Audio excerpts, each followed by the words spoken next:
further strengthen our bilateral relations. We approved 2 draft resolutions. Equal opportunities for all. And it is our role as lawmakers to ensure that no one is left behind. Hi, this is Congresswoman Geraldine of the 1st District of Bataan on my way to Jakarta.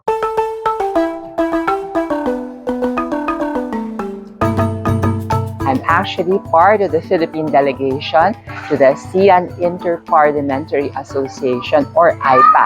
Ito po yung pagpupulong ng mga legislators from the different ASEAN countries.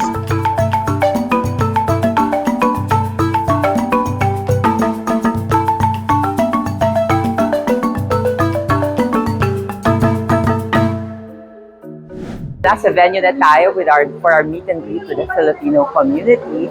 Kasama ko ang aking mga colleagues. Nandito si Congressman Benitez, Congressman Violago, say hi, from Nueva Ecija, and others. No? So excited na ako na dyan na yung Filipino community. I see them waving flags.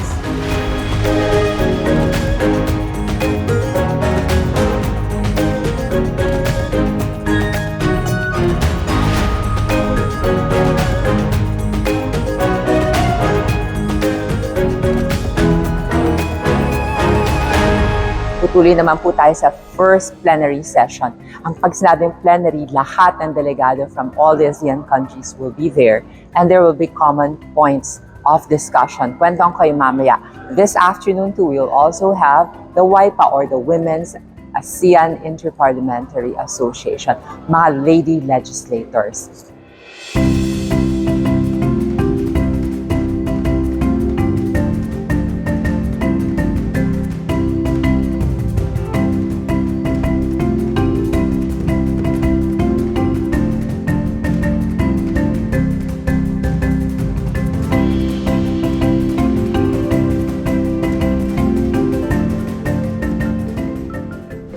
After finishing our plenary session, we're now going to start WAIPA or the Women's ASEAN Inter-Parliamentary Association, which is a group of lady legislators from throughout the region, and we're going to discuss, of course, inclusive policies and laws that we can promulgate in our respective countries.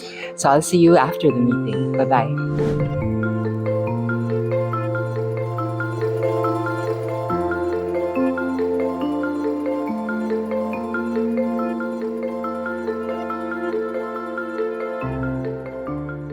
The urgency to foster community resilience is stark, and it is our role as lawmakers to ensure that no one is left behind. We want to be inclusive. Women, because we constitute 1/2 of our region's population, play a vital role in this mission. I acknowledge the significant efforts across ASEAN to mitigate the impacts of COVID-19, especially towards supporting women.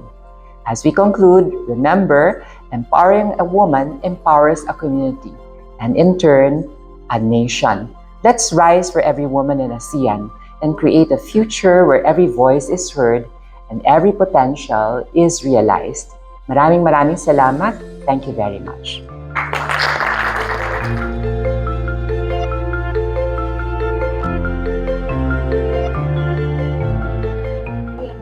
Ayan, we just finished more than 2 hours of deliberations dito sa WAIPA or Women ASEAN Inter-Parliamentary Association.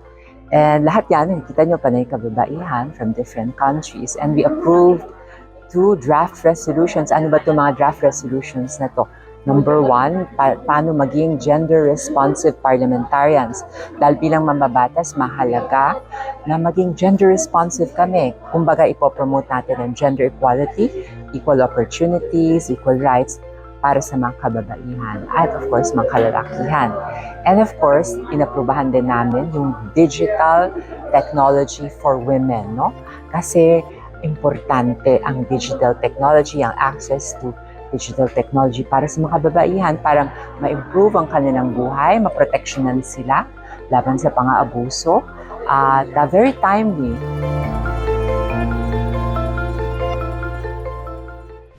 Ayan, we're on our way to the Gala dinner ng mga AIPA delegates, and we were asked to dress up sa aming mga national costume. Kaya ito suot ko, isang lumang polka brow gown in baby pink. Ganda ba? Anyway, kailangan represent syempre ang ating bansa. Hindi tayo papatalbog, diba?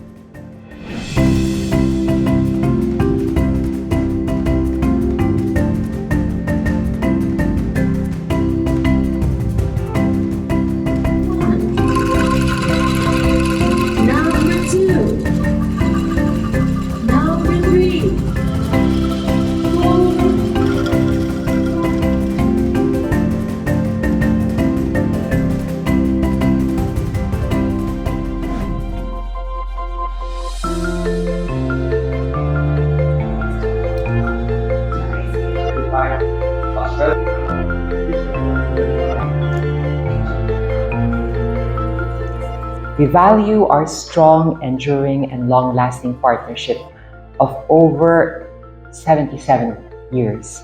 That's a long time, and this friendly and constructive dialogue is very important to further strengthen our bilateral relations, which have been further strengthened by shared interests on security and economic issues. I am confident that we will be successful in our common endeavors as we sustain our continuous cooperation and collaboration in the spirit of friendship, unity, peace, and mutual understanding towards a stable and more prosperous ASEAN. Thank you and mabuhay.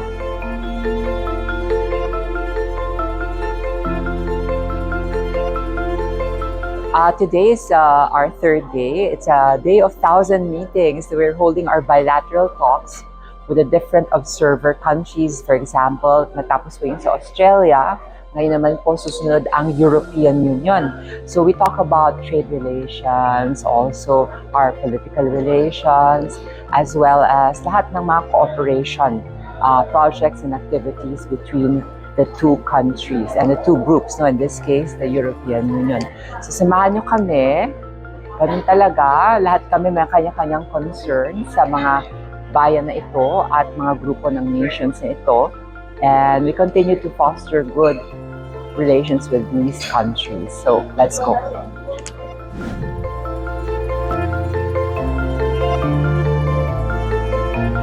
Indeed, it is a great honor to be part of this dialogue to further strengthen our bilateral relations, which have been more active recently due to the Partnership Cooperation Agreement between the Philippines and the European Union, including the European Parliament.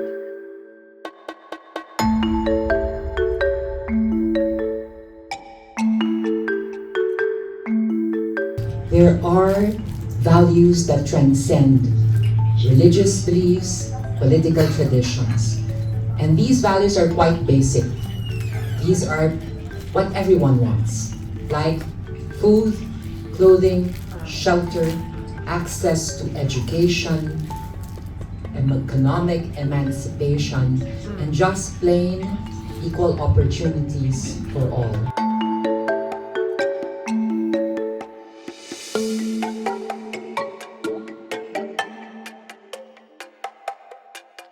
Hello everyone! It's day 3 of our AIPA Assembly at today, attend po tayo ng plenary session. Kung natatandaan nyo, iba't ibang komite, iba't ibang issue, tapos may mga aprobahang resolusyon o mga batas na dapat ipasa sa kanya-kanyang bansa. So today, babasahin lahat ng mga approved resolutions. Doon po makikita lahat ng mga delegado. At wala, yun lang naman. It's a formality to formally approve lahat ng mga resolutions. Samahan niyo po ako.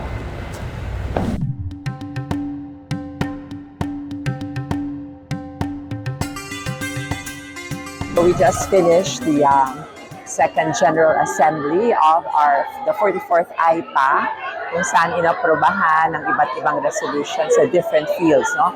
Women, legislators, general economic affairs, political affairs, social matters, organizational matters. And the next step is to implement and apply these recommendations contained in the resolution sa mga batas na ipapasa natin sa ating bansa. And of course, kanina, ipinasa na rin yung pag-lead, no? Yung presidency ng AIPA from Indonesia to Laos. Parang beauty queen, no, na naglilipat ng titulo niya. So from Indonesia next year, dun tayo sa Laos. I'm excited. It's going to be in October of 2024. So let's see kung makakasama rin ako next year. Pero parang oo, in the meantime, nagugutom ako. Kain muna tayo Indonesian food.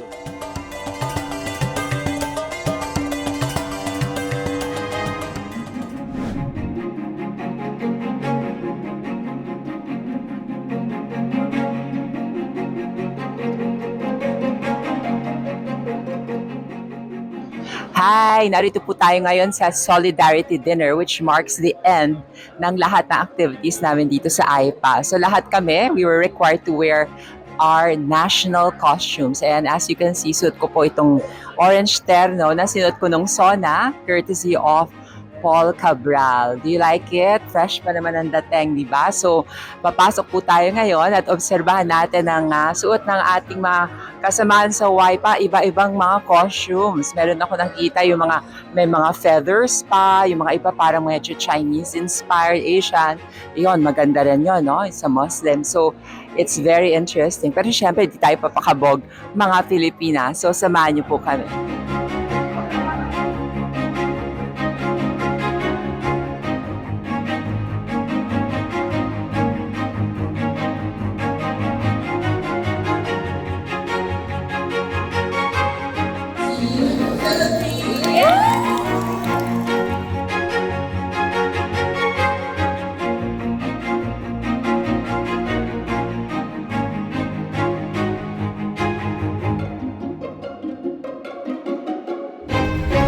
Tapos na yung ating official agenda sa AIPA. And we have to do a little bit of sports. Ang ganda-ganda ng pool dito.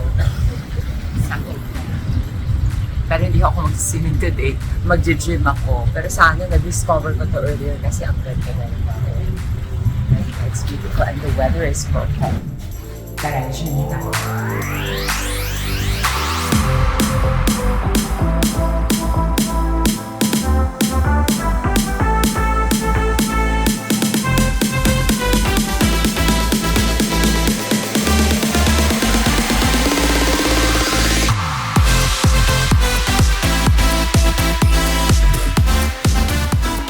So there you have it, folks, the end of our 6-day trip dito sa Jakarta, Indonesia for the ASEAN Inter-Parliamentary Assembly. And I'm really, really proud that we in the Philippine delegation did a great job.